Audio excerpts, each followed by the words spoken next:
So I guess you're all wondering why I gathered you here today. Intervention? That was Matt's joke. You did it so well. Thank you so much for coming. TTRPG music is such a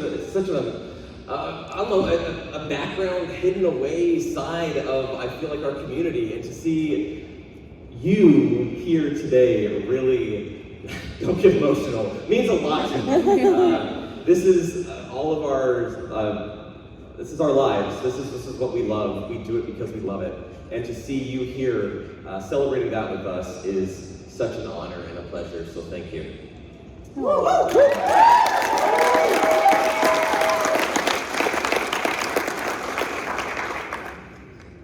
So let me introduce our panelists. Starting off, we have a professional guitarist, tavern core composer, music teacher, and please welcome her to her first ever tabletop convention panel, Emaline Stirling.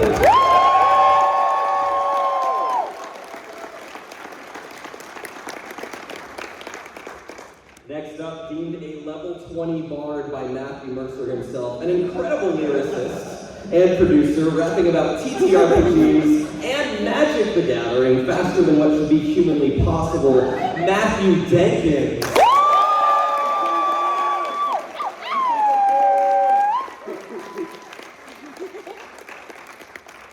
Actor, writer, director, singer-songwriter, cosplayer, model, tabletop gamer, TTRPG performer, just Scrooge McDucking her way through brand deals, Ginny D.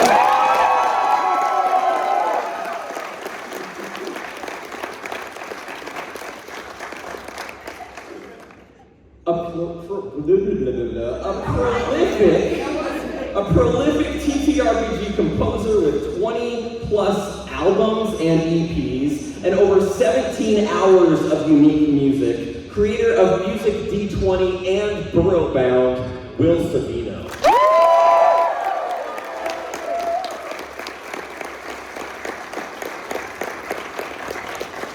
I am so honored to have you all on stage here and for agreeing to come and sharing your love and your passion for music here at GenCon2023. It's such a pleasure to be back.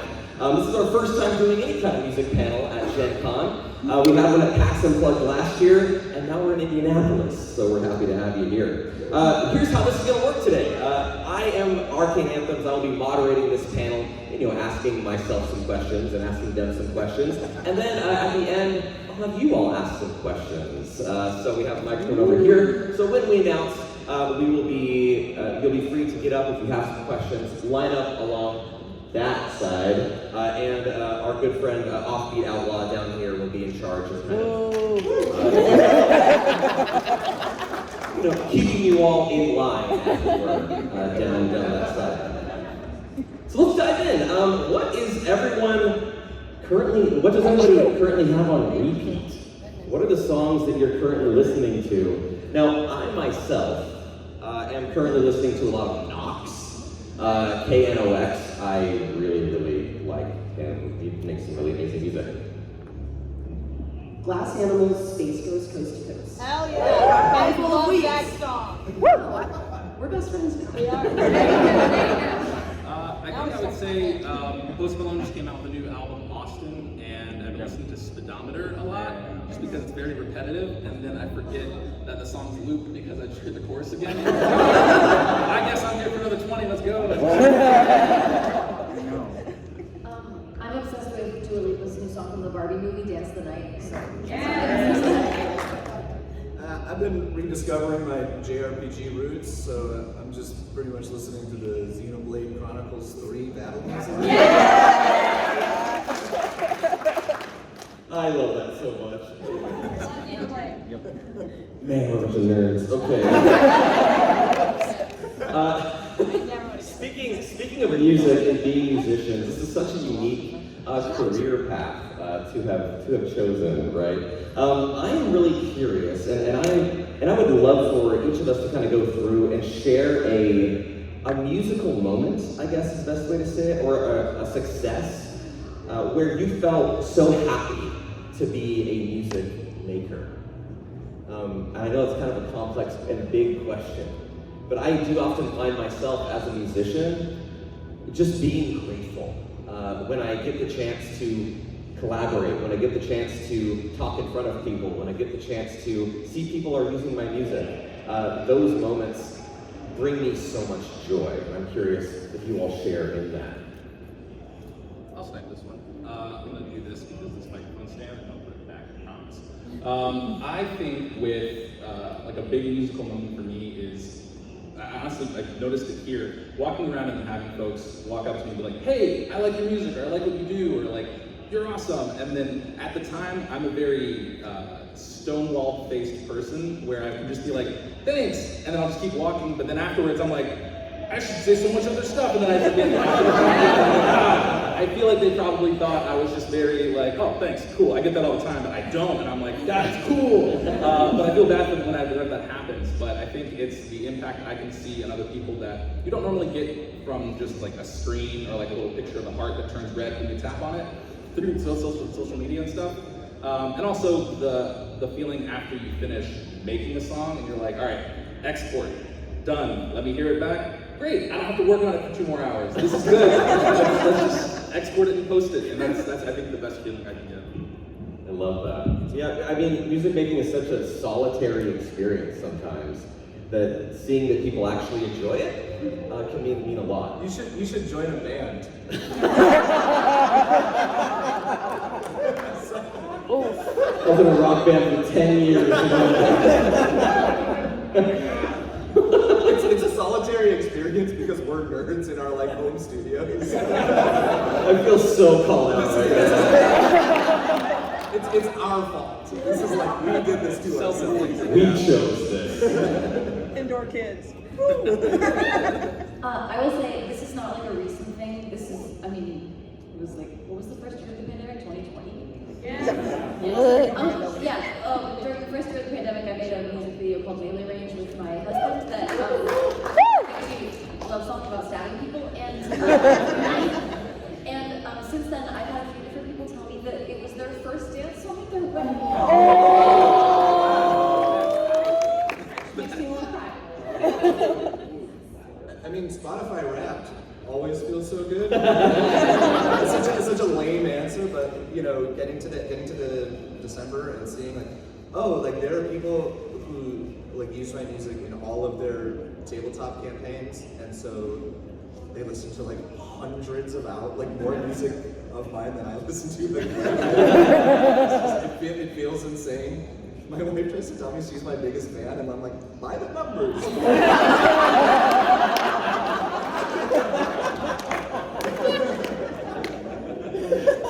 Well, actually, Susan in Tennessee.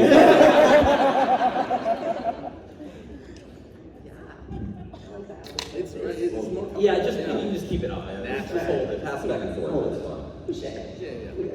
So I'm kind of new to the TTRPG scene, which is also, I do a lot of commercial music. This year I released some like test songs and some just, I don't know, I don't have a wedding story, so mine's not gonna be this low.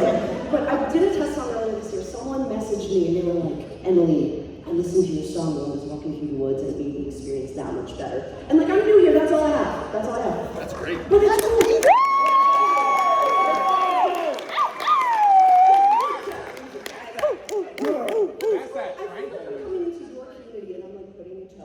What's up? And it's a beautiful thing. I'm glad I'm here.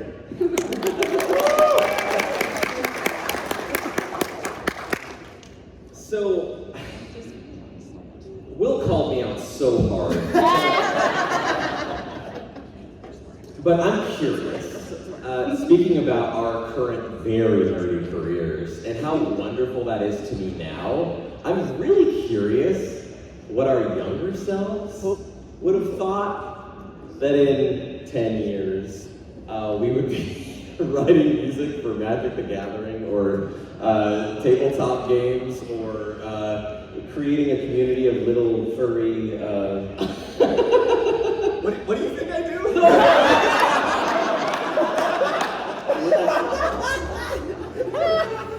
What would your younger selves would think about your TTRPG careers now and where you ended up? As funny as this will sound, it's gonna be, my past self would be, you're not on the set of Space Jam 2, what are you doing? That's my goal. I was like, Space Jam 1's my favorite, we gotta make a sequel. And then now I'm like, oh, I guess I'm here and they already made that, so I don't know. Well, we'll just play the tabletop music. Possibly.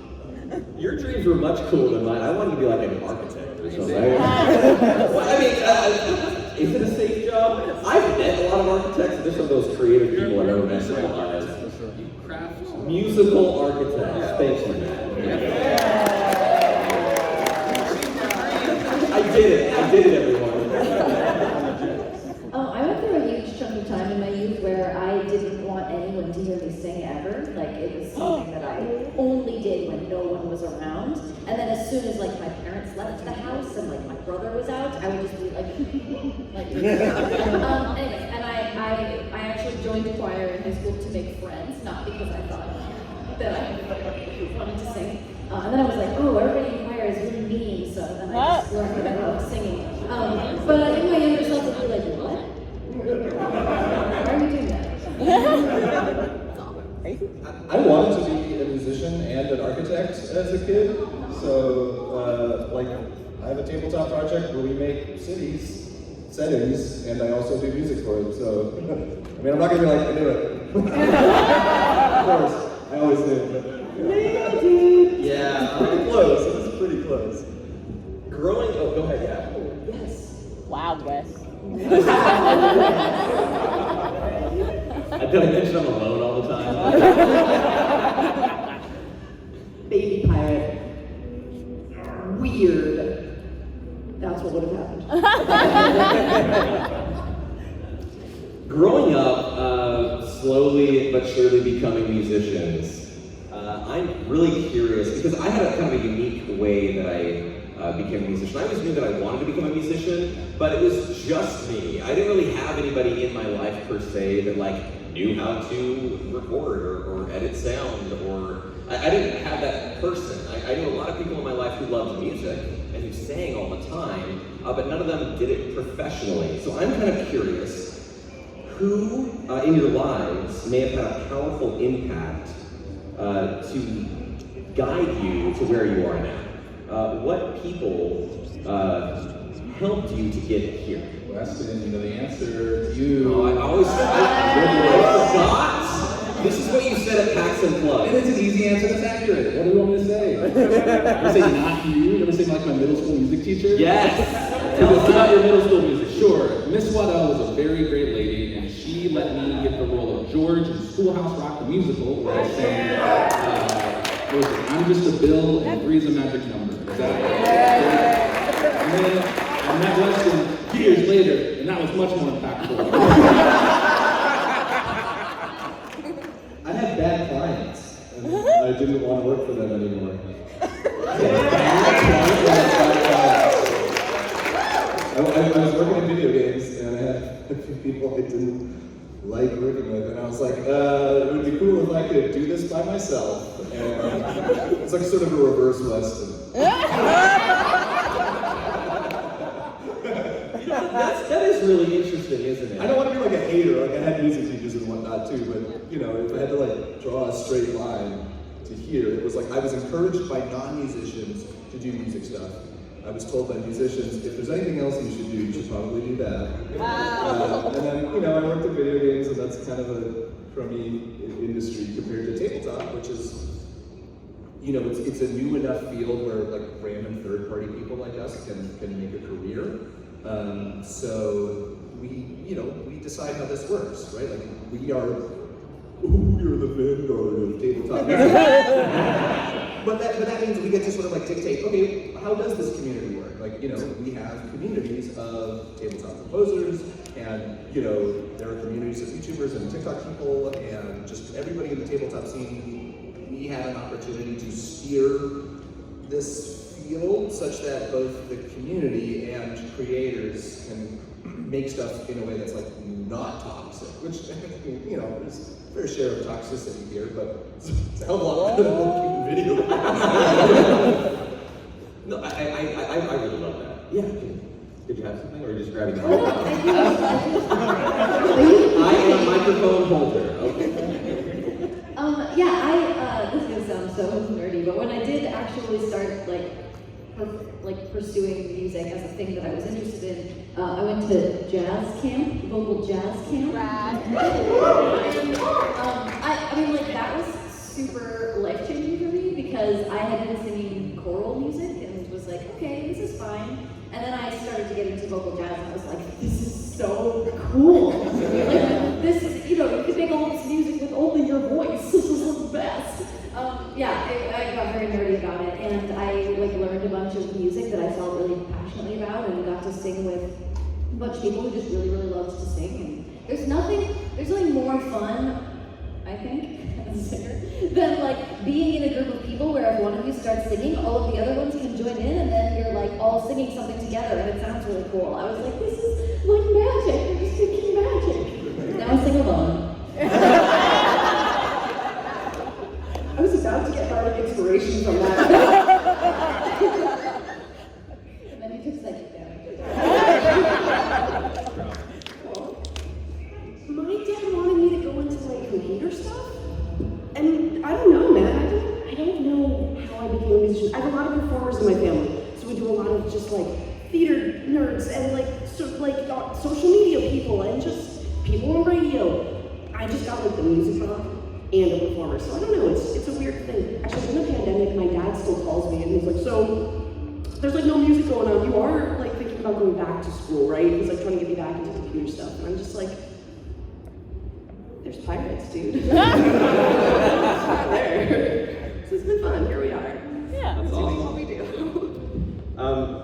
Moving kind of forward here a little bit. Now that we are in this space, like you're saying, this is a new space, right? This is, at least, it feels new to us because back in 2016 when I was making music, there were some good music tools out there for the time, but I still very much felt like I was fighting an uphill battle, telling people hey, have you ever thought about, I don't know, giving your character a song? Giving them their own song? Because we've all thought of oh yeah, I want artwork for my character, I want artwork for my campaign, or I want these things, and I always felt whenever I was talking about making music for people, that it was a new idea. Oh, I've never thought of that before. Yeah, that would be cool. And so I kind of felt like I was educating on that topic a lot. So I'm kind of curious, now that we're in this community, what parts of this community can you connect with, or do you want to connect with, that maybe somebody else might not be able to connect with? Do you have an answer? Yeah. Maybe you should be moderating, Will. We were just so shy. Also, Wes.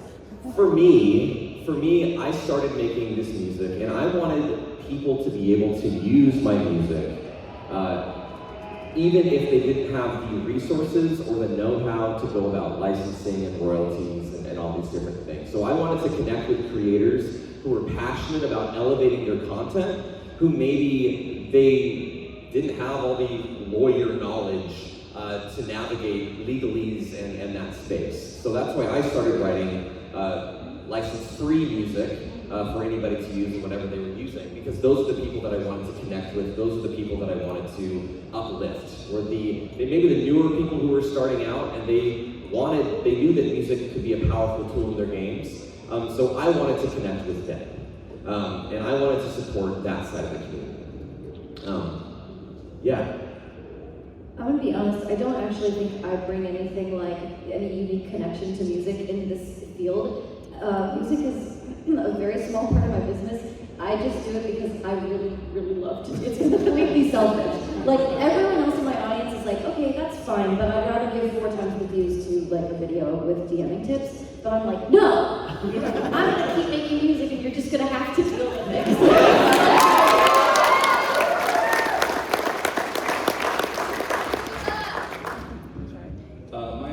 It could be as passionate as that, but I like memes a lot, so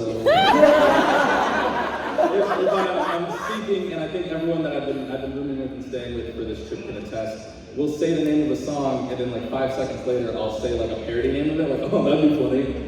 So imagine that, but just me in my room alone, and then recording it, or I'm just like, hey, Wes, I'm gonna message you on Discord. Is this funny? And then you're like, yeah, do you wanna make it? And then I make it.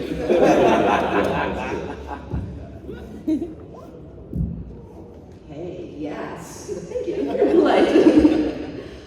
So I come from commercial music, which I love and I've done it for a long time. One of the things I do is I have younger students and I bring them into the music industry. If there's people who are like, I want to learn how to sing, I want to share my music, whatever they want to do. And I'm really passionate about it. I care a lot about the music industry. Oh my God, I care a lot about the music industry. And then I can't. And then the pandemic happened, right? And then all the music was just kind of on pause for like 2 years. And we didn't know how long it was going to happen for. And I think a lot of musicians and a lot of creatives came into spaces like this and came into worlds like this.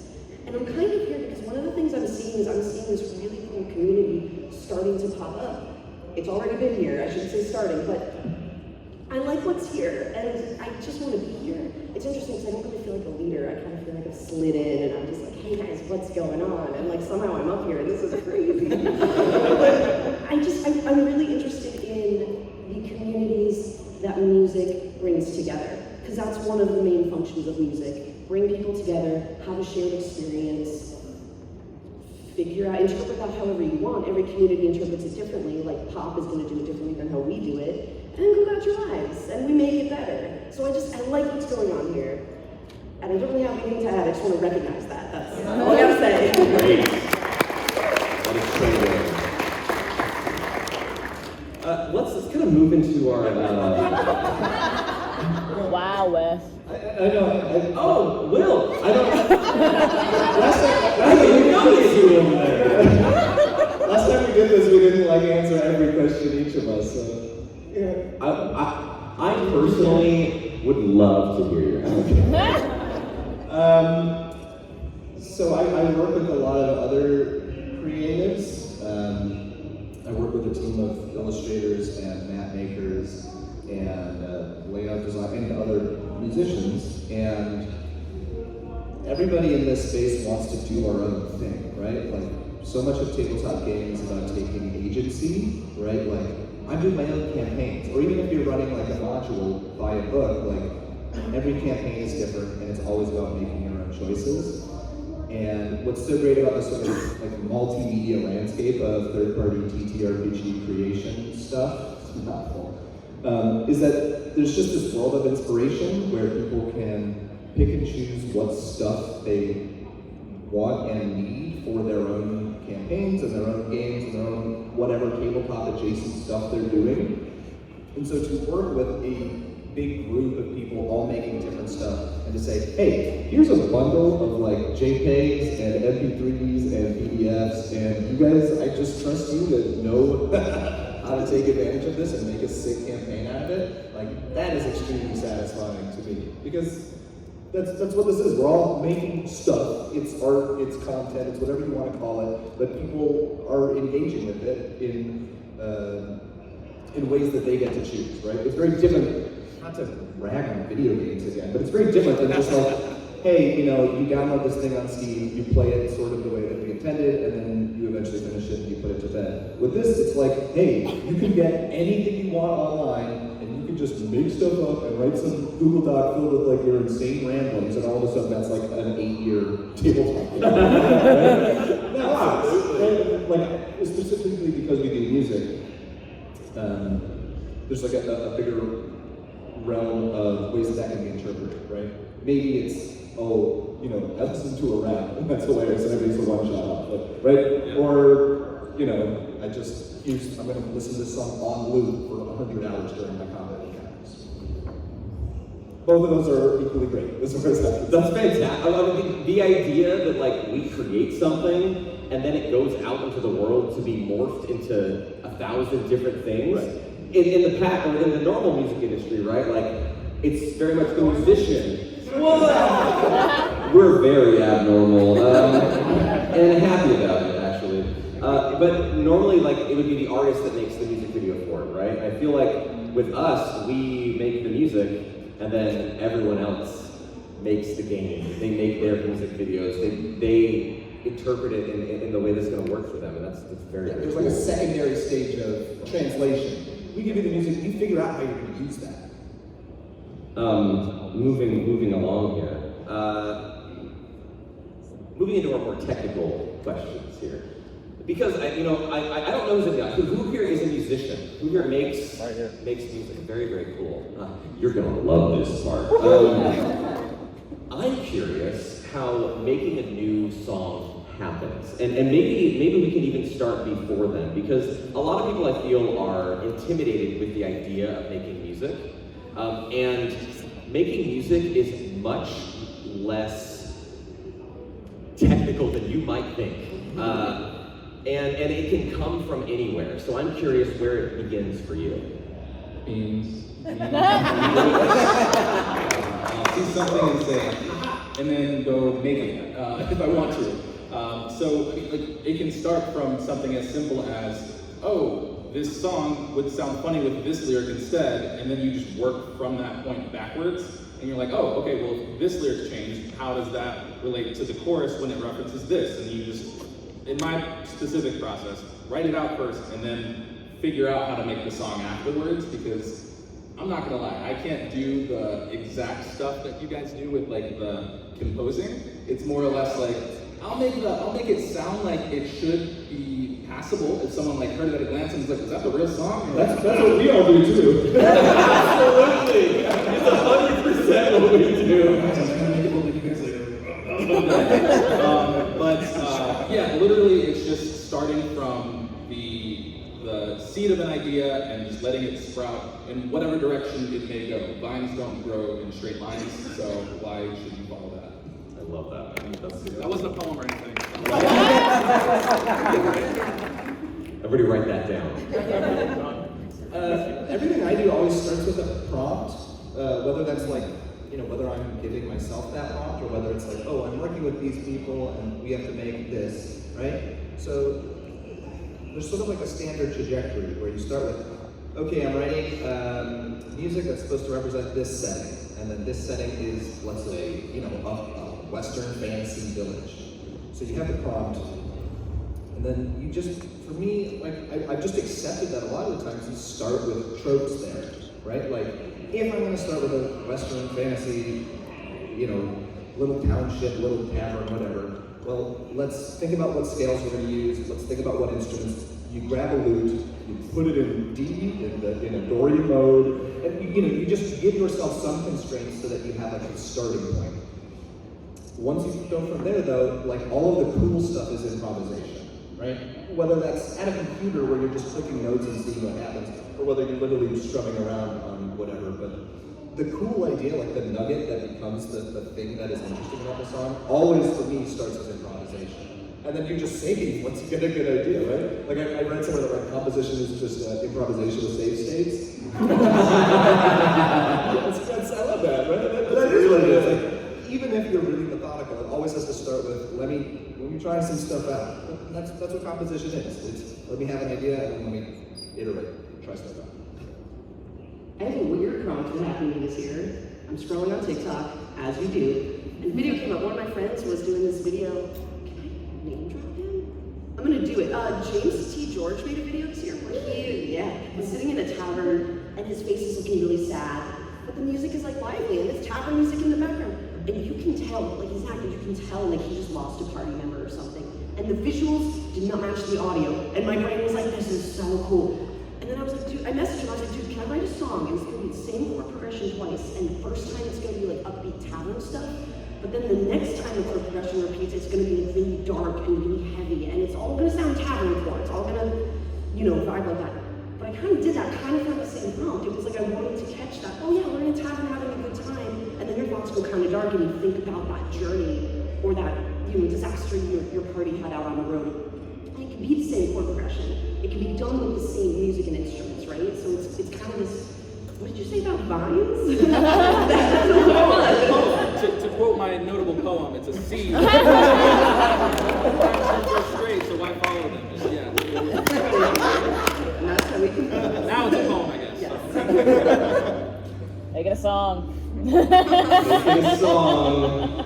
I was going to echo something that Will said. I always start with research.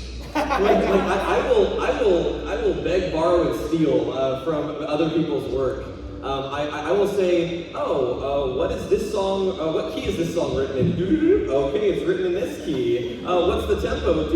Oh, it's this tempo. And I'll give myself a starting place, right? And it will immediately feel pretty good because it's in that same place. I always challenge myself to what if there was a new part to this song? What would it sound like?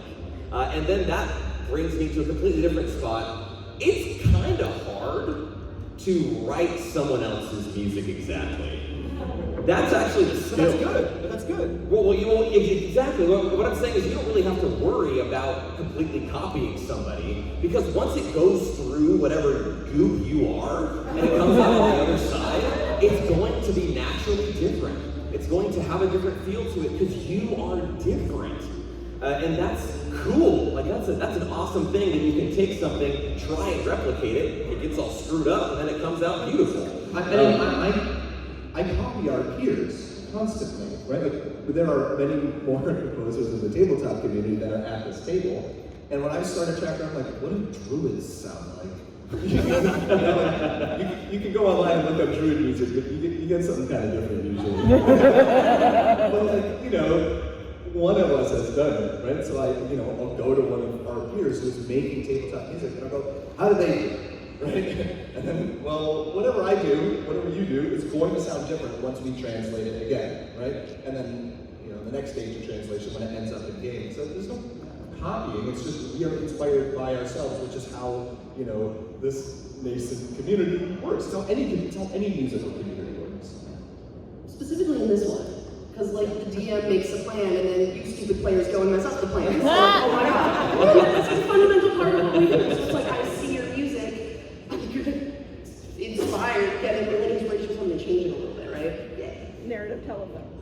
Yeah, Telephone, yes. It is a game of telephone. It's a very good way to say it. Well said, you, whoever said that. No, that is Matt's new fidget toy. Fidget, yeah.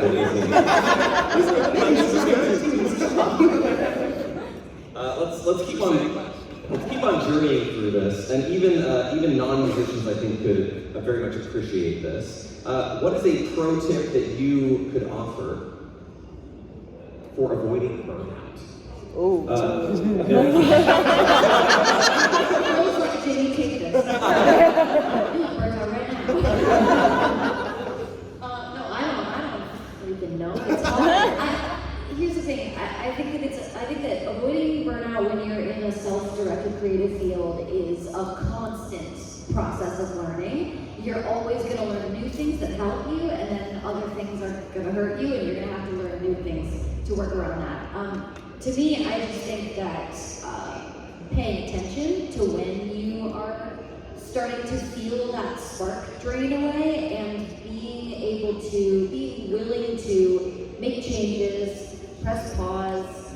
It can be very, very hard to rest. Everybody's like, you gotta rest, you gotta make time to rest. And it's like, cool, how?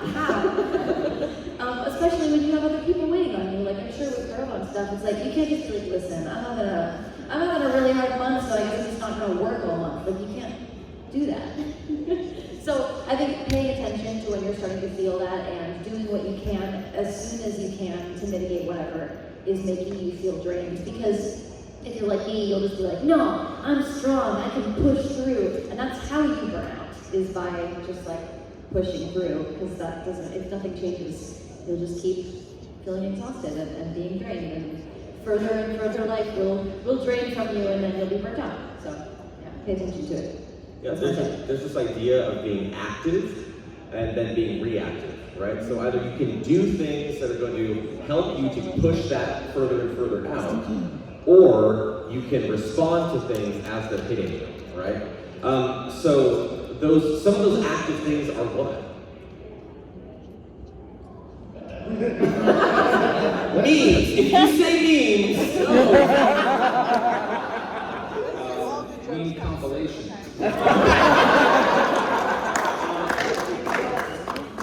But I think think based on, because my brain went into Muse for a second while you were speaking, and kind of lost the prompt there, so I rambled for a second. I think that similar to what Jenny was saying, noticing those signs prior to that happening, no one can push through it. You think you can push through it, it's not possible. You're gonna push right into the wall that you've been trying to avoid the whole time. And I think that, I lost it. I said memes thinking that I was gonna say memes, and now it's just like, I'm trying to think of the funny thing to say. It's a very serious thing. Very serious. Yes, you did Sabbath Beastie Boys. I yield my time. That'll be...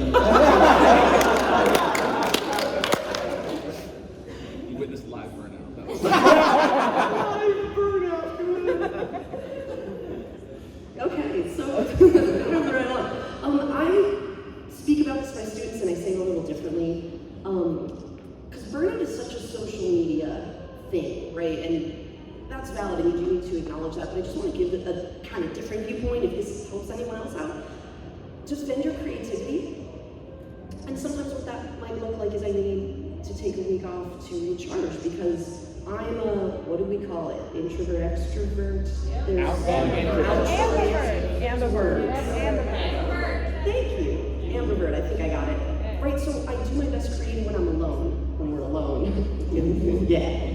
But I like to be able to people too, so I have to acknowledge that within myself. My creativity works where, guess what guys, after this con, I'm gonna go, you're not gonna see me. I just have to go into that mode where I'm defending my creativity. I need to just build it back up. So kind of, it's the same thing, but those words help me a lot. Do what it takes to defend your creativity. It is a learned skill, and it's gonna look different for everybody, but it's worth it to explore that and to know what your creativity looks like in your space. It's fantastic. This is probably like a horrible capitalist answer, but if you have any agency over your own schedule, do different creative work. Yeah. Right? Like I was definitely feeling burnt out when I was making my way towards those first 10 hours of music or whatever. And then I started a new project where instead of just writing music like 24 hours a day, every day, I was writing text. And turns out that's still work, unfortunately. But just having multiple creative outlets means, when you're tapped out of one, when that bucket is empty, well, you can still do other stuff. Right now, that may not be as easy to do if you don't have total control over your job and whatnot. But finding some way to, even if you do have to be productive, we all live in hell, right? And need to make money every day. Given that we live in hell, if there are any ways that you can if you can diversify the ways that you get stabbed with a pitchfork every day, that can help. I like writing. I don't know what that sounds awful. Well, I was going to say the same thing though. Is that you have to have other things to do. Even if it's not work, obviously. Yeah, being able to say oh, I love doing this thing, I love writing music. It's okay if you don't love writing music 24 hours a day. It's okay if you also, I just got into pickleball recently. I love pickleball, it's so much fun. But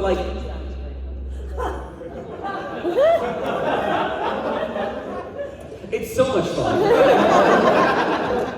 But find other things in your life. I mean, I know that Matt loves to play Magic the Gathering, right? Being I do. Was that your point? Was that?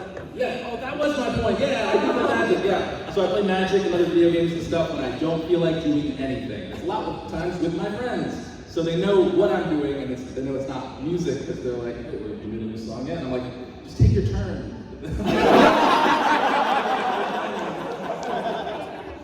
You do music? Love a lot of things. It's okay to love a lot of things. And also, I was at a mental health panel yesterday, and I said this to them because I sincerely mean it. I sincerely mean it. You do not have to experience burnout. You don't have to. And know that can be your reality. You can experience burnout, and it's okay if you do. Yeah. But you don't have to. You don't have to run out of creativity. You can get to a place in your life where that does not have to be a reality for you. And I encourage you to find that pattern, to find that way of living where you don't have to run out of creativity, where you don't have to hit that wall anymore. Well, I had something to say, but now I'm emotional. But I was going to say that I do think that it's really important when you create for consumption, basically, like when you take a thing that you feel very passionate about and you externalize it in a way that you are trying to like get other people to consume. I think it's important to have other things that you love doing that are just for you, that they're not for the world, they're not for consumption. And that's been something that can be very difficult if you turn your passion into a job. Because then the things that you used to do just for you become a thing that you do for other people. And even though that can be beautiful and that can be amazing, and I'm very grateful for the fact that I get to do things I'm passionate about and other people care about them also, that's really cool. There also need to be things where it's like, no, this is just mine, you know? Yes. You know that, right? Everyone agrees with me? I see you responding to comments all the time. You're like, listen, I run a home game. Like, I would be doing this even if it wasn't my job, you know? So asking me to stream my home game, I don't wanna. All right. Oh, interesting. Man, I write such good questions. Here to share with class. Who wrote this? I was gonna say, tell me about a time when you thought you might give up. You might give up. And how did you come back from that thought? So while your surprise faces are wearing off, in 2015, I kind of stopped making music altogether. I was in a rock band for 10 years. And I fell out of love with music. I felt like I wasn't able to connect with people anymore. I felt like music wasn't interesting anymore. And I got a little bit lost, music making wise. And what I did was I took a break from it, and my friends started playing board games together. And so I started playing board games with my ex-bandmates. And we started playing board games, and then I found Dungeons & Dragons, and I convinced them to play D&D with me. And then one day, I thought to myself, we had a very emotional session, right? And I stayed up till about 2 in the morning on a work night because I had to write something because of what had happened in our campaign. You said this at our PAX Unplugged panel, and I have quoted you many times. But Will at our PAX Unplugged panel, he said, "We don't make music because it's going to make us a ton of money. We write music because we have to." Did I say that? Yes. Eventually, the things that you are and the person that you the person that you are will rise back up once it has healed. So I'm curious about if you've had those moments, or if you're currently experiencing those moments. That could be the case too. Oh, just me, all right. I auditioned for the musical theater program at my college, and they were like, "No, thank you."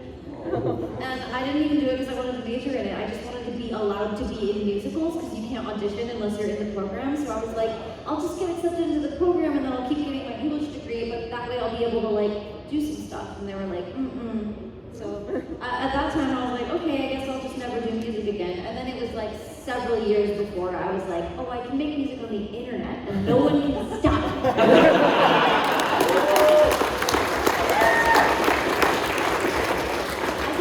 I'm mainly powered by spite, so.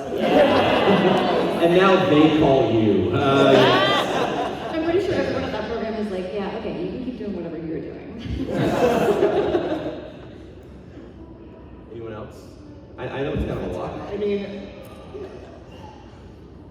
every day, right? Like there's like a urge that I should stop. And again, it's because we live in hell, right? Like the answer is almost always like money or popularity related. Because like, I don't know, I'm never like, oh, I should stop making music because making music sucks. No, making music rules, obviously. That's why we're here. The frustration comes from like the friction between what I want to do and like what I have to do to like pay bills, right?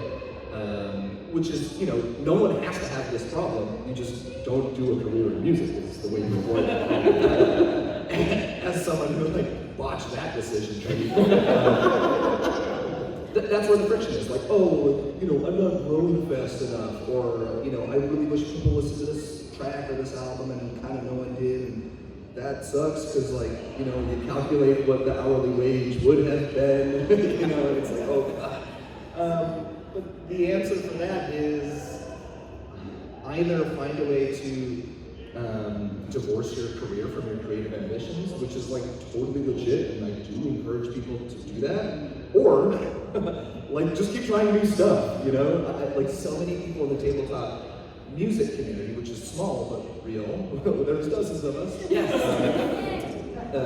You know, they will come to me or Weston or other people like, you know, have made this career work of it, and they'll say like, you know, I'm not succeeding on Patreon, or I'm not getting plays on Spotify or whatever, and I'm like, okay, there are like so many different ways that you can find a career in this space. That's terrifying, obviously, but it also means that like you have a lot of flexibility and you need to try a lot of things. I do pretty well on Patreon, and that pays my bills, and like I make some money on Spotify, and there are other people who make all their money on Bandcamp, who make all their money on YouTube, or who teach lessons, or who go on tour, or have sponsorships, or all the above. And there's no like one size fits all, especially for this industry, because this industry is new. So, you know, that makes me want to quit all the time when I think about all of the avenues that I'm not succeeding in. But you know, you find your lane, and the lane is what keeps you going. And we have to make music, because, you know, we don't choose to make music, we have to do it. What did I say? Yeah, that's good. Verbatim. I'm pretty sure that you said that if you can live a life where you don't make music, that like you should, like that you shouldn't go into a career in music unless that is the only way you can like live your life. Right. Like I had other jobs and I didn't like it. You know, like I was like, oh, let me see if I worked in college admissions. It was a good job. And I was like, no, this isn't enough. So then I did music, and it's harder. College admissions, it's pretty easy. But it wasn't fulfilling. So now I do music, and it is fulfilling. And it means I have to worry about like Spotify and Patreon numbers, but I'd rather do that, right? It's worth it. That's the decision tree that I nailed. Wait, I'll do one. Okay, so guys, here we go. Touring and band, awesome. Let's go. Cross country, super fun. Working really hard. Oh my god, doing the whole thing. We got in an argument about that thing called money. God, it wasn't great. I learned then that my bandmates did not have good problem-solving skills, and it dissolved. Oh, it was not great. We had signed some contracts, and we broke really far out. And there was a point where this argument happened, but we still had contracts booked. I let the band know. I was like, guys, this is insane, and I'm like, I can't do this anymore. I'm out. My mental health is going crazy. So we had this 6 months where I was contractually obligated to play with these guys. And I think burnout can happen slowly over time. Absolutely it can. But I also think burnout can happen with like big moments like this. For those 6 months, I was not a happy person. Oh my god, my soul and my heart was like, we don't want to do music anymore. We're done. We're out. When I left that band, like when the contracts were done and I was out, I quit the music industry. I was like, I'm done. I'm out of here. Goodbye. Lasted 3 months, but I quit. So the interesting thing though is now I'm a self-employed musician, and I'm in control of my income, dude. Makes a big difference. It makes a big difference. So you figure it out. I think sometimes those moments like that really are a learning opportunity.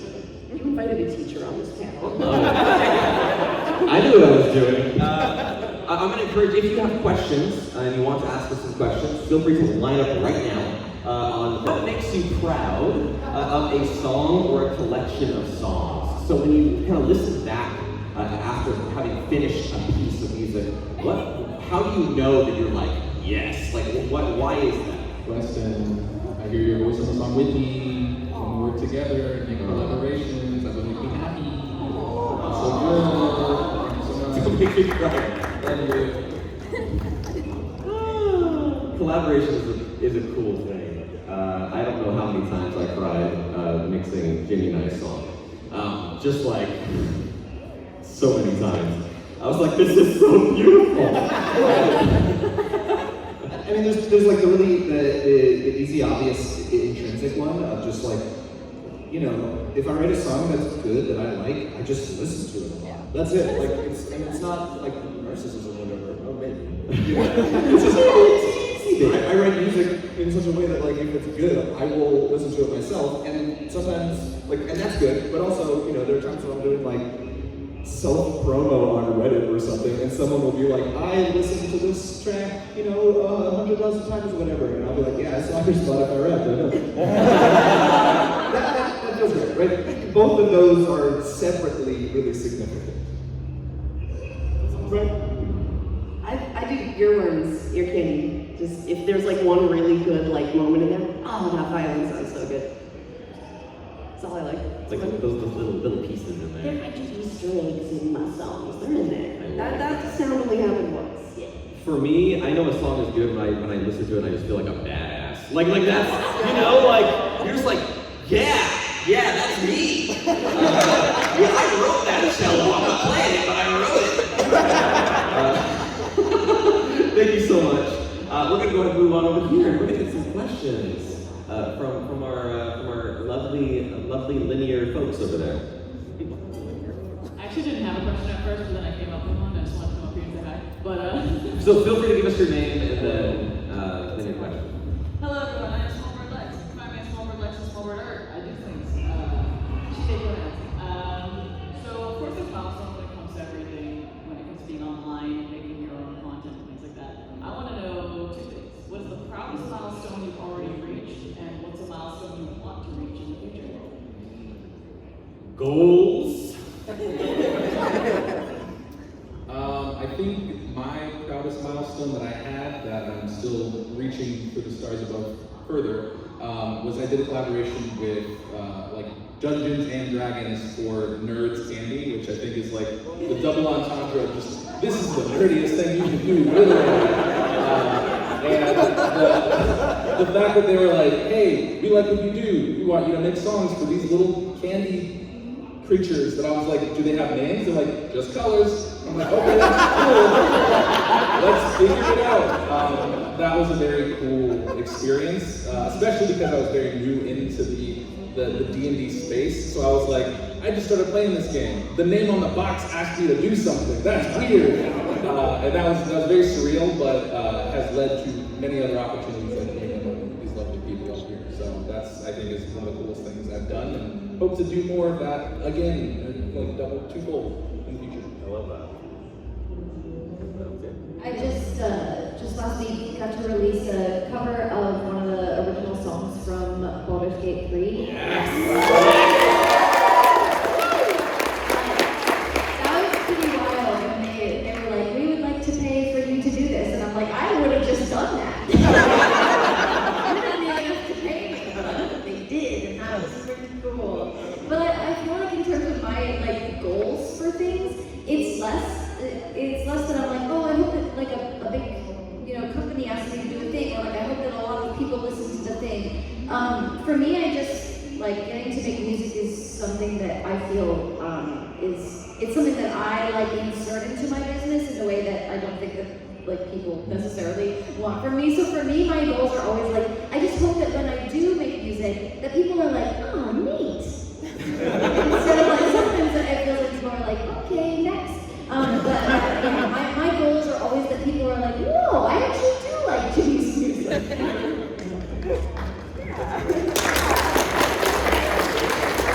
Whenever that happens, I feel very validated. But yeah, that's cool. So I'm kind of new here, I said it a lot, but I really want to meet friends. I've been meeting a lot of TikTok friends, and I want to meet all of the people, and then I want to do, such a nerd, I want to do like a music video, and just hire all of my nerd friends to be in the music video. That's what I want to do. Good question. Great question. Thank you very much.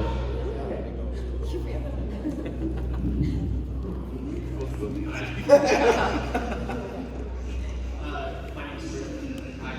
Hi. I'm currently working on a presentation on TTRPG. And what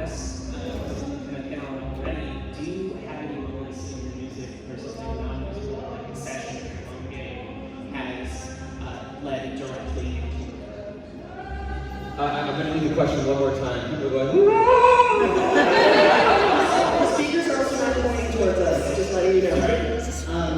Has there ever been a moment or something non-musical, like a home game or something in the tabletop space that led directly into musical creation? Yeah. All of my music is just based on my home games. Just 100%. That's writing track titles for instrumental music is really hard because it's like you can't just be like, well, I'll just take the line from the chorus and that's the title. If it's just like there's just like a bunch of like loops and strings and stuff, what do you call that? You know what you call it? You call it whatever scene it's based off of from your home game. It's just like my niece listens to one of the songs that I recorded with my wife and collaborator, Claire Ball, who's a great singer, by the way. My niece falls asleep to like a weird like lesbian witch love song.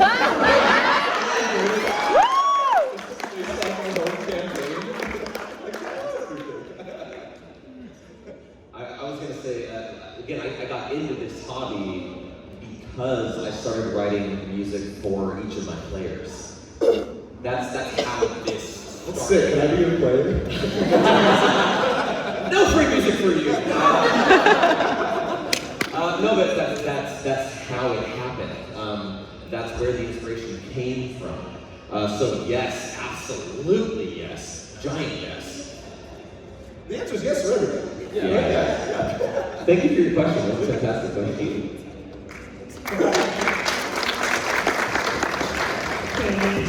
Hi, I'm Liz. I would like to know, let's say you were to give some encouragement to some fourth or fifth graders, hypothetically, whose teacher was hypothetically forcing them to create music because it's in their county standards. And you're like, but this is lame, and you're like, I'm sorry, but you have to.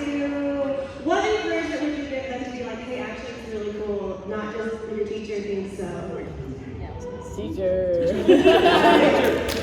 Oh my god, I want to cheer me for being a teacher.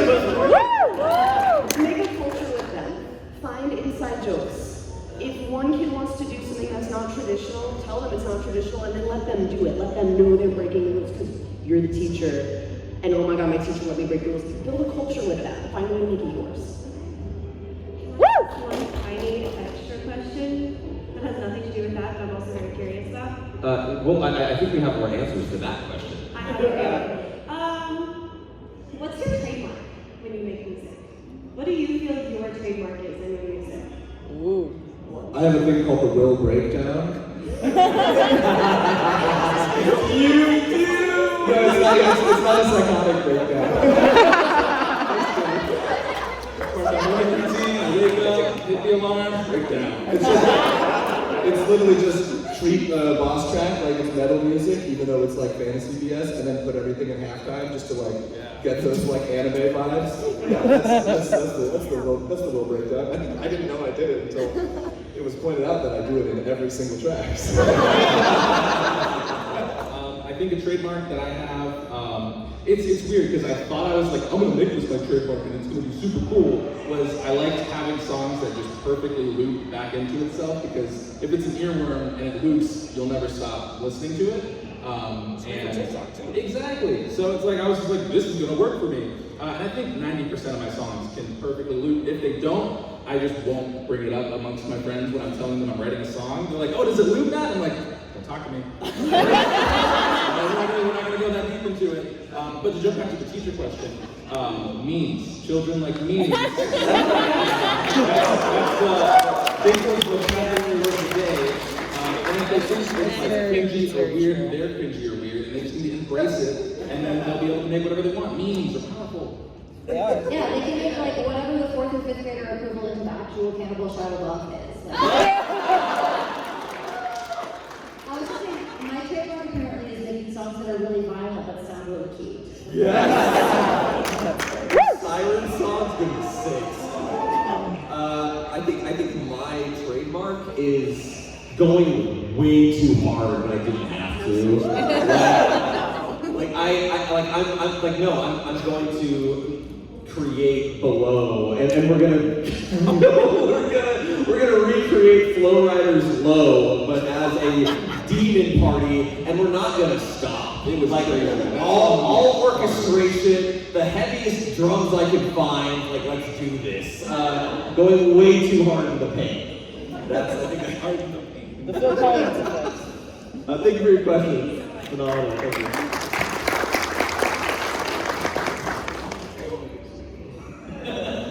Hi, I'm Noah, or Nova Killing, actor, voice actor, residential lumberjack. My question is, I know that we're all I know that we're all our own worst critics. So if there's one thing that you feel that restricts you, what is it? And how do you overcome that? Oh man, I'm picking up this mic immediately. I'm not classically trained, so like I can like read. Like if I'm singing, I feel a little more confident. But musical wise, like I'm somebody who forgets lyrics all the time. So on stage, multiple times I would forget lyrics to my own songs that I wrote. I'm somebody who really doesn't like know like chord theory or scales or anything like that. And do those things limit me? Yeah, of course they do. But I have found creative solutions and tools that are available to me now to where I can focus on what I'm really good at, which is writing melodies, which is writing harmonies, which is kind of doing things one piece at a time and paying like a lot of close attention to detail. I'm also, I don't really like know sound engineering. Like I didn't go to college for it. I just learned it over the last 20 years of making music. So there's a lot of things that quote unquote restrict me, and that's okay. You don't have to know everything. You don't have to know everything, I guess. And I have come to terms with that. And if anything, I like to tell other people that like who think that I know all this stuff, just because I just go one line at a time. That's how I write my music. There's nothing wrong with being a specialist. I do guitar.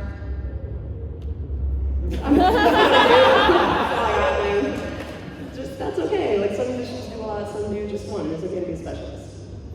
I forgot what your question was. I was so excited about your answer. What limits you? What limits you? I don't sing. That's hard for me.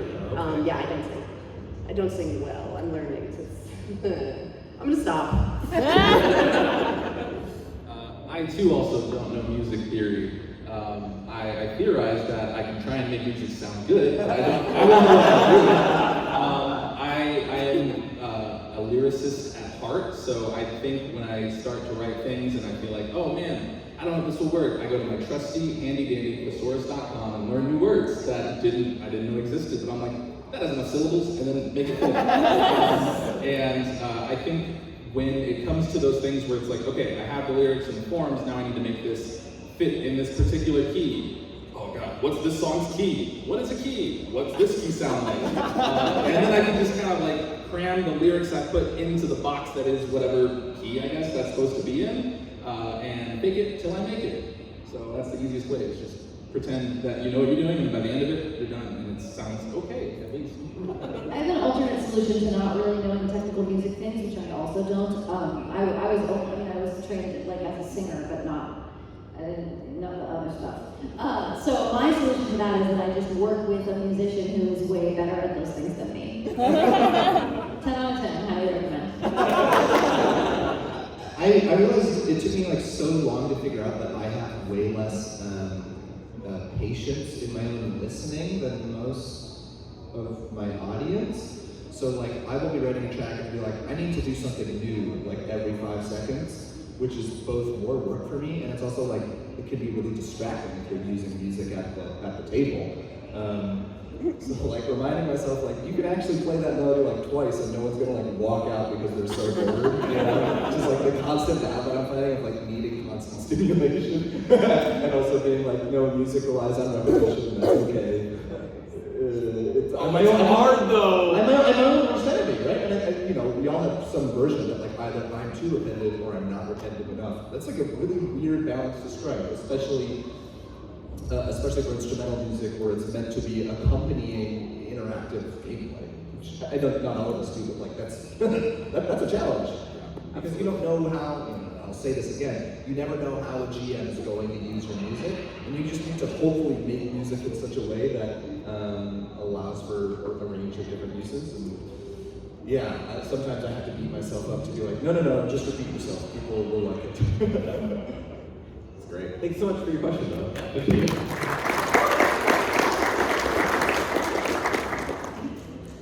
Hi guys, I'm Natalie. You guys know plenty on all the socials. I'm just a silly little guy. I originally was going to ask you all individually, like, what would your personal theme song be? However, since we have an all Bards campaign basically in front of us, I want to know from each of you what your group theme song would be. Whether it be existing or elements, what would it sound like? Give us a moment to speak on this. A group? Like, between us? Like, if you guys were a party, and you guys had like a rock star theme song, or I don't know, a ballad or something, like, what would So yours like, what be? kind of song would it be? Yeah. My heart wants to say welcome to the Space Jam edition.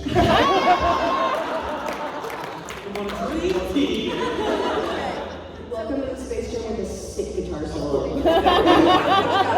I just heard the, don't judge me, I just heard the Sailor Moon theme song for the first time in a couple of weeks. It's, Sailor Weston. But guitar solo. A rock haunting version of the Sailor Moon theme song with memes. Done.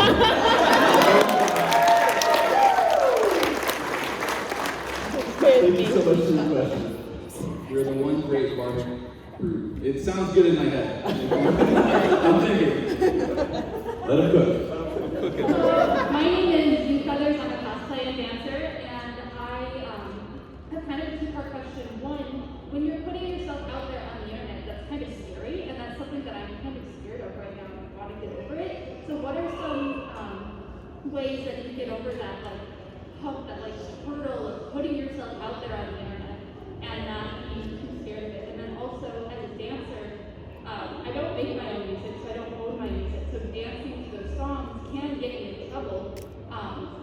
Getting permission for songs can be difficult, and that's another hurdle that I deal with as well. So like, what are your ways to get over those hurdles? I'm going to ask you a more specific question, and if you're uncomfortable sharing, you do not have to share. But the internet can be a very scary place for multiple reasons. Is there something in particular that scares you about it? Oh, just being perceived. Just being perceived. Okay. I do like being on stage. I love dancing and being on stage, but it's just a different type of stage that I can't see the audience. Good question. What do you think? I was just going to say that I think that one of the scariest things about being perceived is seeing what all the people are saying, and one of the things that makes me the most stressed out is like spending too much time reading what people are saying, or worrying about what they're not saying, or whether or not they're even seeing it, or whatever. And I found that the more that I can focus on the creative process and then just let go of the thing once it's out there and not be like glued to it and just watching how everyone's reacting to it, the better I feel, and the more I can create fearlessly when I'm not so obsessive about what's going to be the result. And I know that's a really hard thing to actually execute, because especially if you're trying to get started sharing stuff online, like it matters how people are going to react to it. But I think I spent a long time telling myself that it was really important to pay attention to that for the information and for the data, and I don't think it's nearly as important as I had made myself think it was. I think it was just my excuse to torture myself. So I think it's to really focus on the creation, and then just like, there was a way of phrasing this that I really liked. A TikToker whose name I can't remember now, basically said that for a creator, the lifespan of your project ends when you release it. It begins when you start creating it, and then it has a whole life, and then it's released, and that's the end of the line for you. For everyone who's consuming it, that's the beginning of its life. And that can be a really difficult thing to navigate, because for those people, maybe they have criticisms, maybe they have thoughts, maybe there are things they don't like about it. But for you, that project's already complete, and so it can be very frustrating to hear like, oh, you should have done this, that, and the other thing. It's like, well, it's too late, man. It's done. It's out there. So yeah, I think if you can focus on its lifespan for you, that can be less scary. Great answer. I think community is also key. Like, it's scary because you're alone, or you're alone and then being perceived, right? But none of us succeeds without a whole team of peers. And every time I get cranky about a client, or something wasn't perceived the way I wanted it to be, or just like annoying business stuff or whatever, I literally just complain in like a private tabletop composers Discord, where I'm just like, hey, isn't this bad? And then all my peers go, yeah, that's bad. And then I feel better, even though no solution was proposed. Like we didn't make anything better, but the fact that I'm not alone, commiserating does make all the difference. Now, you don't even have to release stuff first before you reach out to that community. A lot of the people who have come up through this tabletop music scene have been members of the community first, engaged with people who have been in the scene longer, and asked these very same questions. I can't comment on dance, right? But I bet other dancers have better answers to this question, for example. So finding those people first, having that community, and then building yourself up, and then just releasing, getting ready to complain with others ASAP. That's huge. I was going to say this is a hard question for me to answer because I love attention.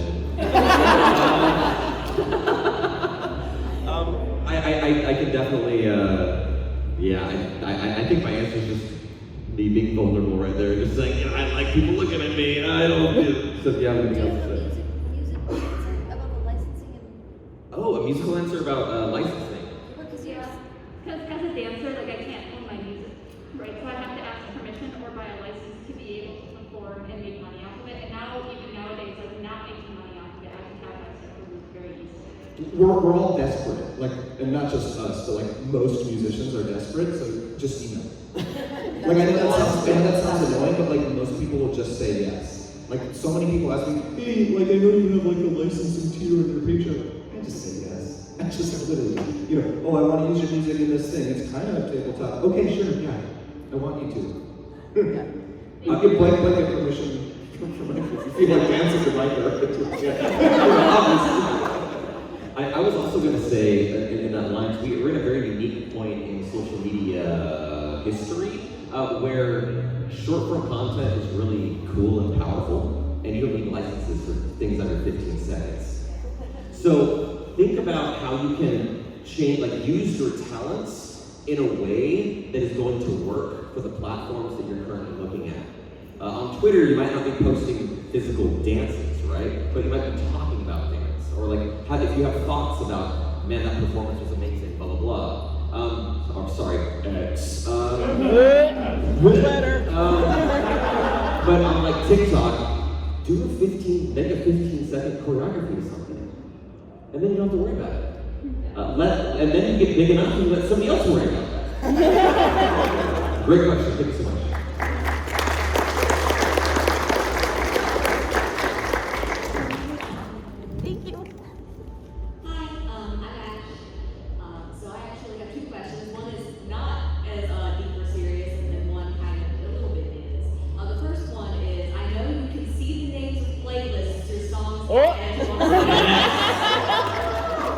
What is your favorite playlist name that your song has been added to?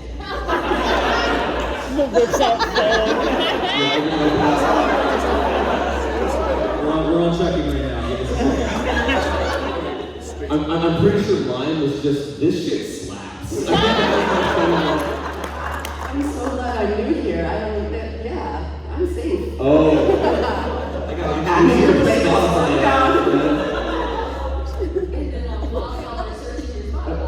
This is for the track I did with Jenny, Unwaning, available on Spotify.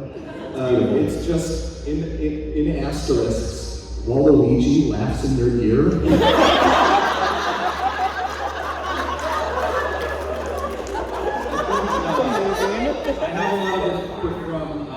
Welcome to Barovia, so a lot of Strahd stuff. One of them I'm seeing is Strahd is just a misunderstood guy. In parentheses it says, unless. I can change it. This isn't, everybody already knows about this playlist, I feel like, but I'm super proud that I'm on it, which is the iconic sea shanties that drop my panties.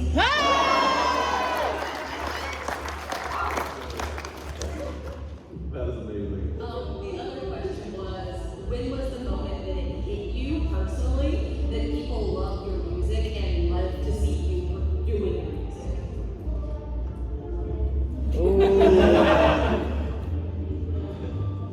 And how did that feel? For me, it was like when I was doing, you know, we all have to do so much annoying self-promo, and when it got to the point where when I was doing like, you know, just like posting stuff to Reddit or whatever, people would say, oh yeah, I already use this.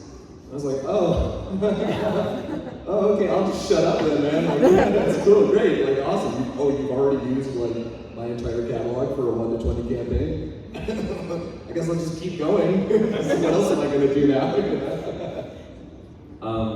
Recently, I was on an episode of Tabletop News, and that was a lot of fun while they were doing their Kickstarter. And I met, for the second time, Jason Charles Miller. And Jason Charles Miller came into the room and said, "You!" And I said, "Whoa, what happened?" And he says, "You are my nemesis." And I said, "I'm your what?" And I guess I had stolen the job from him. And of course, Jason is very, very nice. But it was a moment where I was like, how do you know who I am? And how did I steal a job from you? Like, I'm this person working in San Diego, like just outside the LA music scene. And it was an interesting moment to have screwed over Jason Charles Miller. So I mean, take that, I guess. So earlier this year, I started doing every other music genre has this. Why don't we do this more? The Open Verse Tavern Core Challenge. It's exactly what you think it is. It's just a bunch of tavern core music I throw up on TikTok, and I'm like, duet this, put some words on this, go, sing about swords, go. And it's odd. And you guys did it. You guys did it. Oh my God, I'm so excited. It was so exciting, like watching people come back and taking their music and being like, here's what I got to say. Oh my God. So thank you guys. That was an awesome moment. Yeah.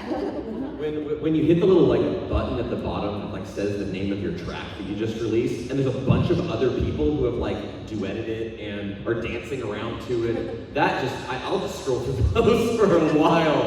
It's fantastic. It means so much that the music that we are creating is connecting with people. And yeah, great question. Thank you so much.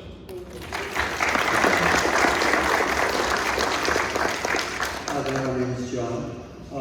Because art is process and the TTRPG is both, you know, small, but it's very aggressive.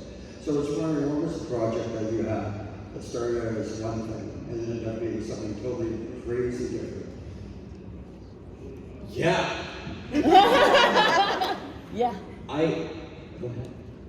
I don't know if this necessarily counts, but I've always loved the song Sisters from White Christmas for like a really long time. I wanted to parody it for so long, and I used to be very into Game of Thrones, and I cosplayed Arya Stark, and I was in all those, you know, those like BuzzFeed style, like, you won't believe these crazy Game of Thrones lookalikes, or whatever.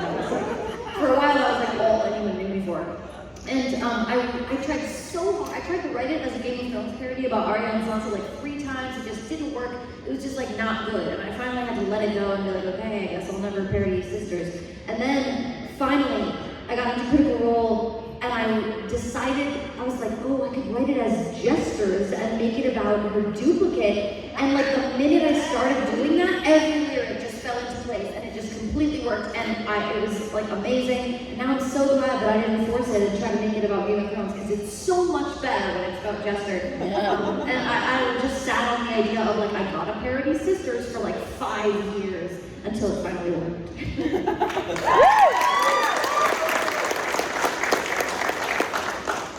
This happens to me all the time. where I will receive a prompt, or I will be trying to write one piece of music. And slowly but surely, it just turns into a completely different thing. And I just go with it. I can write this later. You know, and in writing that song and going on that journey, I recognize what this needs to be. And so it happens to me a lot where I'll be writing like, what was it? It was some kind of, I was writing like a jungle type theme, and then like I had some like really great drums in there and some different things.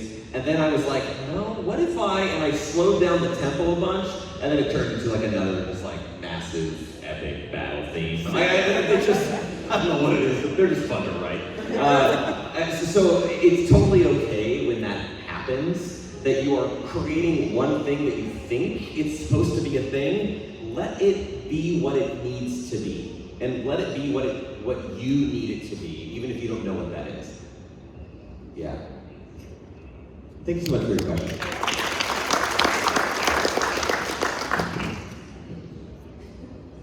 My name is Angie. I'm also Eric Shade on YouTube. I'm a parody artist. And used to. So my question is more because I'm looking at crossing over from parody, where I'm borrowing everybody else's music, to kind of doing my own. I do not play instruments, and my husband, who's my songwriter, also does not play musical instruments. What type of, like, who would you recommend to, like, reach out to, like, for instrumentals, for, like, even just doing a collaboration to get to that point? Or is there software that I can play with to learn how to do that? I already do my own sound editing, but layering on instrumentals is a little different. I think this is gonna be a serious answer, guys. It's not gonna be memes. So I think because I'm in the same boat, I don't play a lot of instruments. I can look like I play a guitar sickly on TikTok, but I don't actually. But the website, the product I use is splice.com, where it's this big giant sound library where you can get all the way down to like Foley work of like a door opening if you just want to have like a weird sound in your song, to like full looping tracks that you can just layer on top of each other or have it be constructed, because they are fully royalty free. So like whenever you get the program, they give you these little credits that you can redeem for each like sample that you want.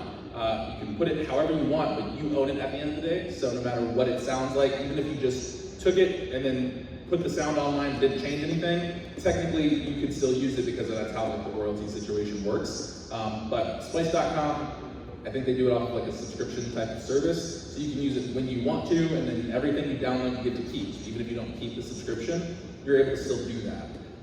Another one that you can kind of like connect with it is Doubler. It's this like microphone program where if you don't know how to play an instrument, but you can sing, you sing into the microphone and you add whatever particular type of like instrument you want, and it will track what note you're singing and make a little, what's the thing, like MIDI? Yes, okay.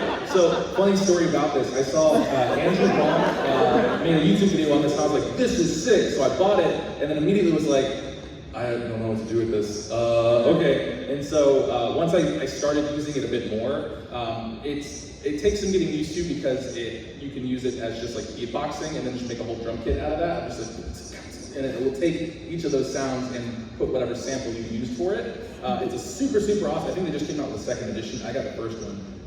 But that one's a little bit more on the pricier side. Splice is a free, well not free, but the cheaper one in comparison, that I would say is the easiest way to just easy access, easy entry. You don't have to do extra work. It even tells you what key it's in, because I don't know that stuff. And just saves me years of time of like trying to build something myself.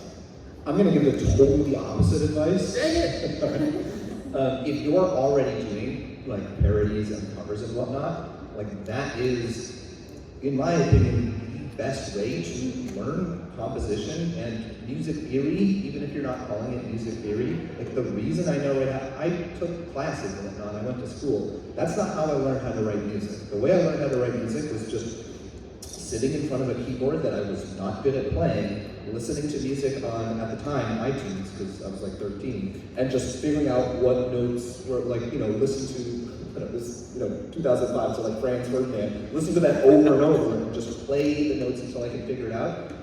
You do that long enough, and it's not that long, you will start to reverse engineer, oh, so that's how chords work. Oh, now I see how these notes go together. If you're already at the stage where you're covering and parodying whatever, like you're already learning the music. I don't know, this is like a longer game than, beatbox and call it a day. Yeah. Not that that's bad either. But like, I just think that there is less of a barrier to entry than music schools would want you to think that there is. So. Actually, my answer was going to be like a step up from yours. Good. I'm not correcting, just adding to, all right? Just letting you know. I was going to say samples, so. Yes, I appreciate the solidarity. Hi, I'm a teacher. If you just like invest in like 2 months of songwriting lessons, that is a skill you have forever. And it's like you do it each month. It's not as hard as you think. It's really, really not. I teach a lot of students who are like at that stage of like, I want to put stuff online, I don't know how, and it's like, all right, give me 2 months of work, and then you'll be on your way. So any of these options are great. None of them are right or wrong. It's just what fits best for your situation. Right. Yeah. Thank you so much. Thank you. We only have a couple minutes left, so go ahead. I'm pretty sure you got the room still too. I go a little over here, but go ahead. Hello everyone, my name is Ethan Myers for Hire on Instagram, and I have a question, since all of you are sort of like, you're developing your own like personal brand, and you sort of have this following already. How do you manage that sort of social relationship that happens between sort of your audiences and yourself? And how do you manage that sort of discussion that happens in the comment section, or feedback can be negative or positive? Like, what's your perspective on managing those relationships with a follower as creators? Boundaries, setting, but not just setting boundaries for other people, which is very important. Setting boundaries for yourself. So, like, if you want to be able to sleep at night, you set a boundary for yourself that okay, I'm not going to check these. I'm not going to look at any comments after 6. Or it's important that you are setting boundaries that are going to be helpful for you, not just with your interactions with other people, because you got to keep this healthy. If this isn't healthy, you're not going to create. Yeah, oh my god, I had such a good thought, now it's gone.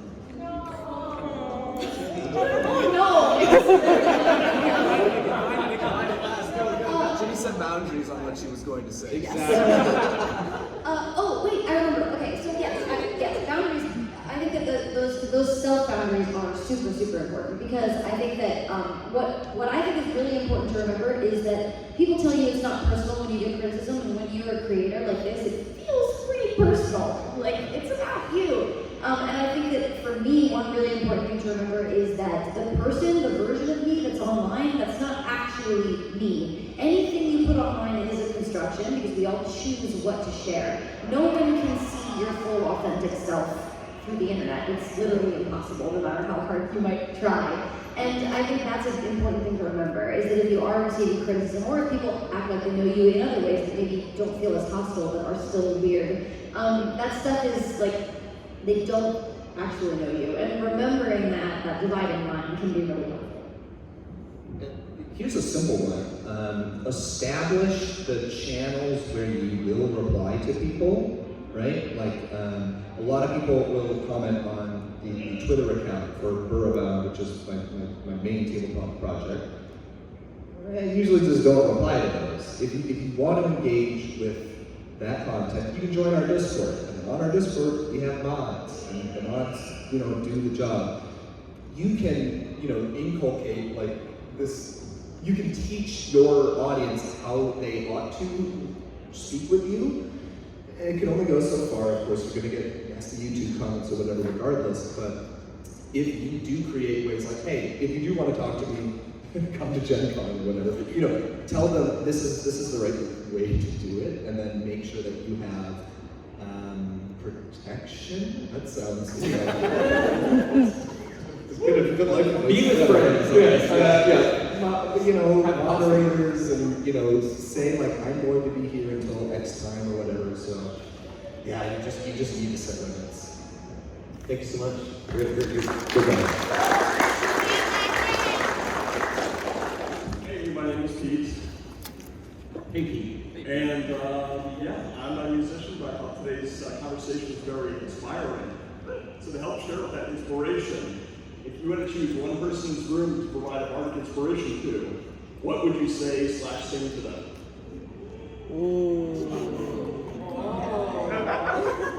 So the thing about bard is that it's not always improv.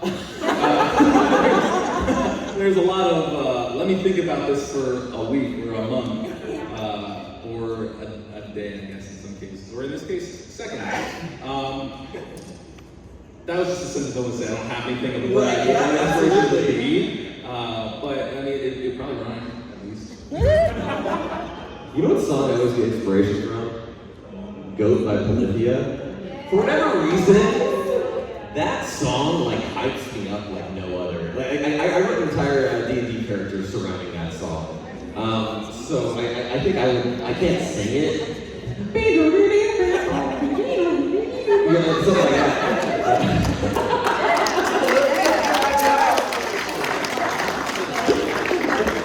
That is a great question. Thank you so much for your question.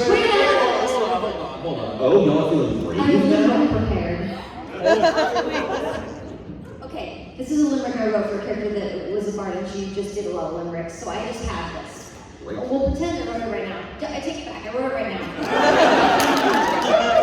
Right now, when you're deep in the fray, you may think that you should run away. I'm telling you, chum, there's a wind yet to come, and your hair looks amazing today. Yeah!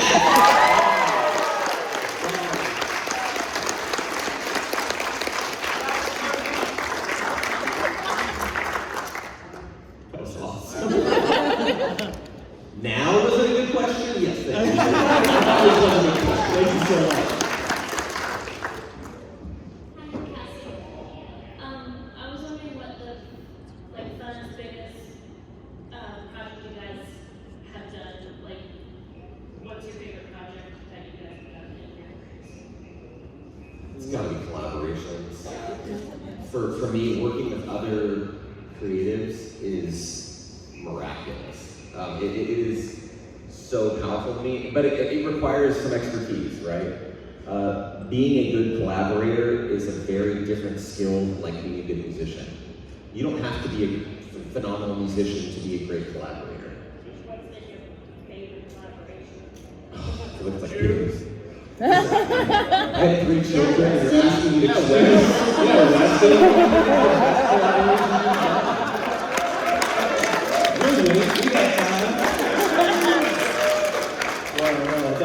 Are you asking me to pick between Jimmy and Matt? No, but yes. Maybe to make it less personal outside of this room. Nice, good save. There we go. I'm releasing my first music video for an original TTRPG song that I did with an amazing creator named Annie the Duck from Germany. And she and her crew flew in on Monday to record a music video, and I'm so excited. I'm so excited to show you all what we've done. Very, very excited. And that was a big project. I don't know a thing about lighting, and I was in charge of renting everything. So that was a massive project.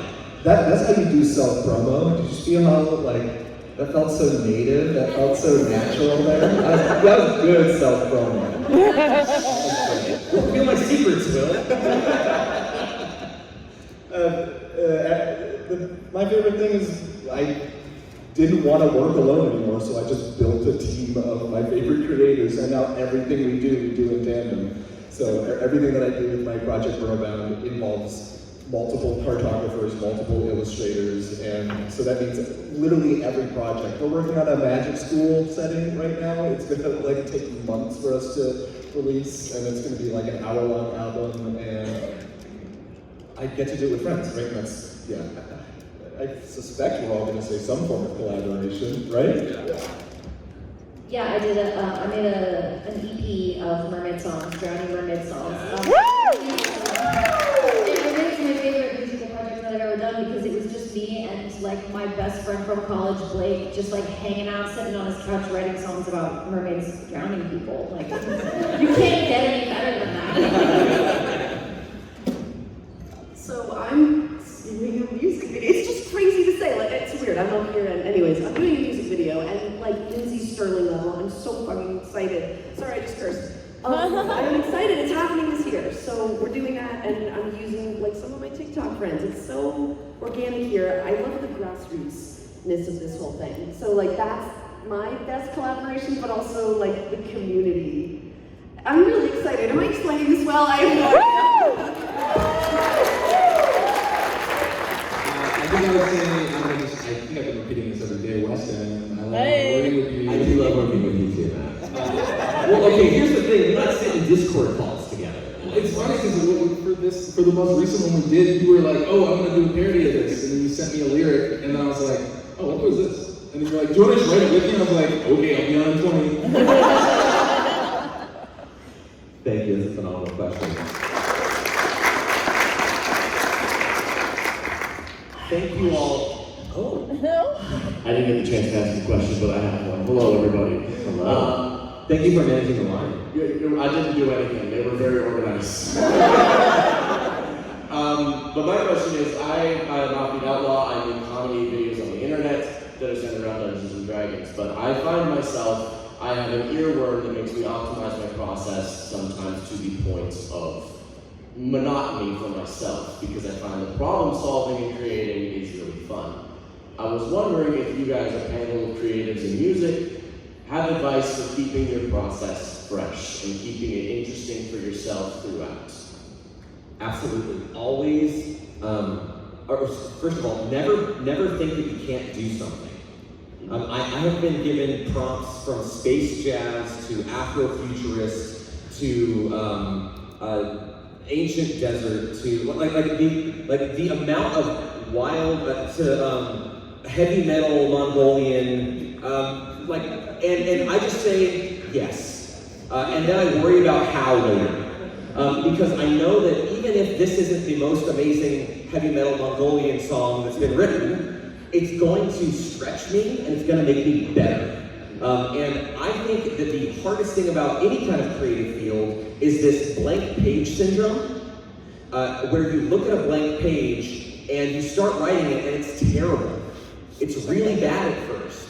And it's not what you think it's going to be, but you keep going until it is what it's going to end up being.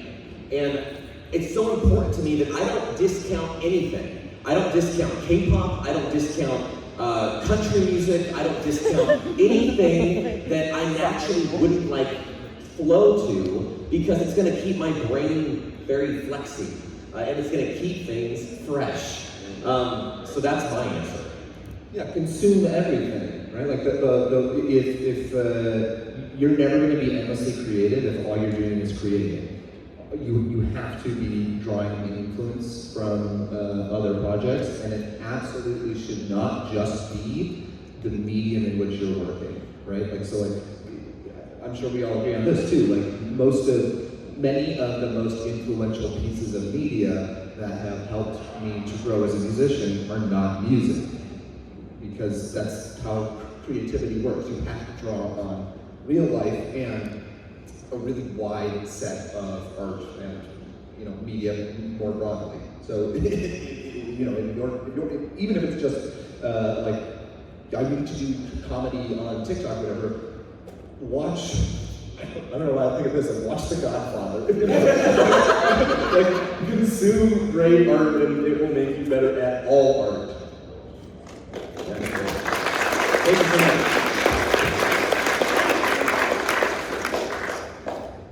I want to thank you all so much for coming out today.